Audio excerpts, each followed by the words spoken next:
Здравейте! В предния клип споменах как прекарах 2 години от живота си в Китай. Тези 2 години точно съвпаднаха с COVID. Днеска от първо лице ще ви разкажа какво беше да си живее в Китай по време на COVID. Знам, че за някой от вас темата е неприятна и носи лоши спомени, така че това е момента, в който трябва да спрете този клип. В днешния разказ връщаме лентата 6 години назад, в далечната 2019 година. Оказа се, че не помня в детайли какво точно се е случвало преди 6 години, но пък за това имам телефон, на който общо взето има всичко, което ми е нужно. С майка ми внезапно решихме, че трябва да се приберем в Китай. Това не е нищо изненадващо за нас, за съжаление на моя брат, а той дали има време да ни посрещне, кога и как, това си е негов проблем. Трябваше да си преровя пощата, за да намеря самолетните билети, които сме закупили през 2019 и какъв е бил оригиналният ни план. Билета е закупен на 28 ноември 2019, като сме заминали от София на 11 декември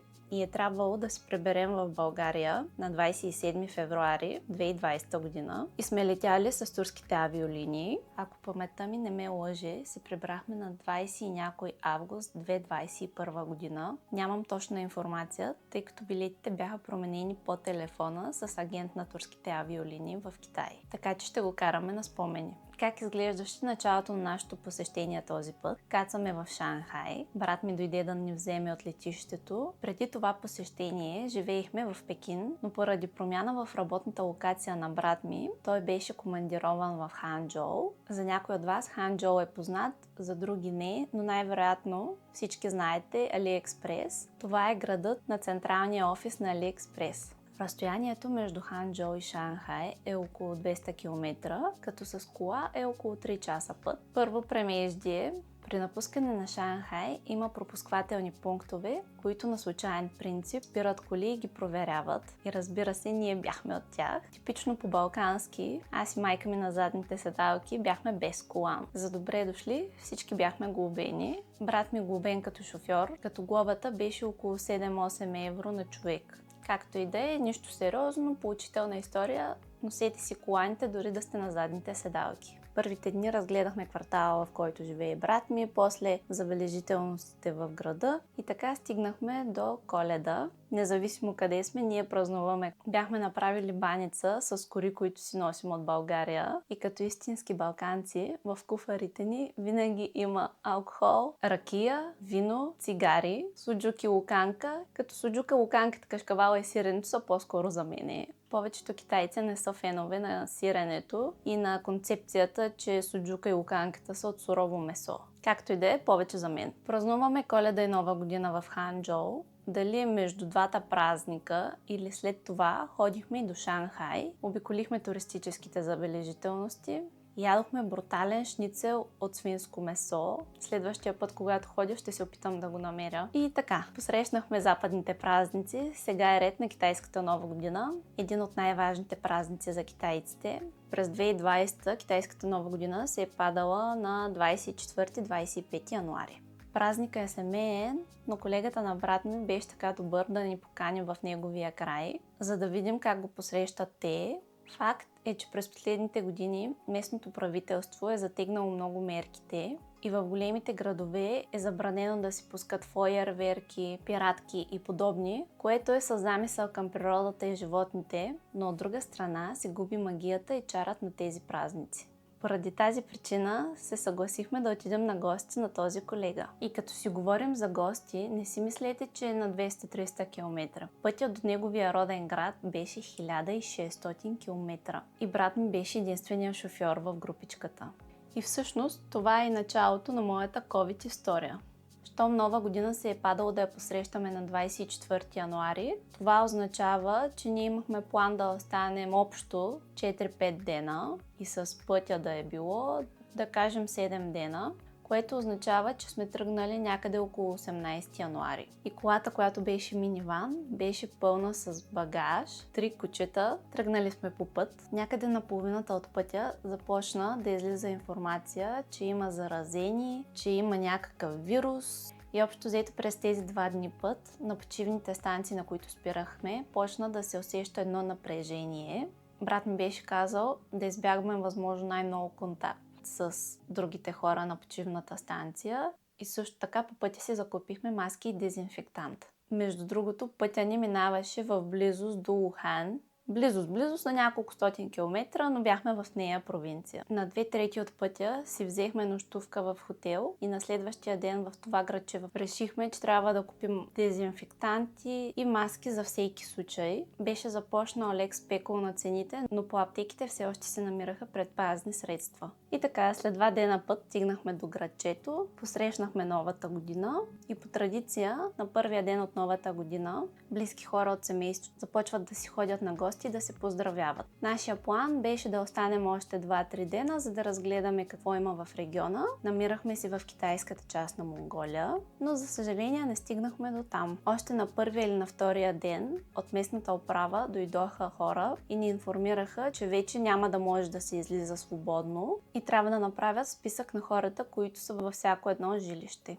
Престоя ни от няколко нощувки се превърна в 3 месеца. 3 месеца без да излизаме от апартамента, тъй като градчето беше малко, всички светофари бяха спрени, беше забранено да се карат автомобили, на всички ни беше забранено да излизаме. Като всяка неочаквана ситуация, нещата се променяха динамично. Последното нареждане беше, че от всяко семейство може да излиза по 1 човек на ден, за да ходи, за да пазари за нуждите на това семейство. Ние в случая бяхме 6 души в апартамента с 3 кучета. С напредване на времето и самите мерки леко се поотпуснаха. Можеше да излизаме пред блока и в самия жилищен комплекс. И така до началото на април, когато вече можеше да излезем от самото градче с пропуск, на който пише кой, откъде тръгва, откъде смята да мине и къде ще стигне. Нашите имаха много опасения как ще се случи това, дали ще може да тръгнем сполучливо, но всъщност излизайки от самото градче нямахме никакви проблеми. Нямаше проверки по пътя, нито навлизане в града. Единствено входовете на всички жилищни комплекси бяха затворени с един пропусквателен пункт, за който трябва да си изкараш пропуск и с този пропуск можеше свободно да се влиза и да се излиза. В големите градове, за разлика от малките, рестрикциите са били доста по-слаби. Все пак град 20 милиона, колко да можеш да го спреш.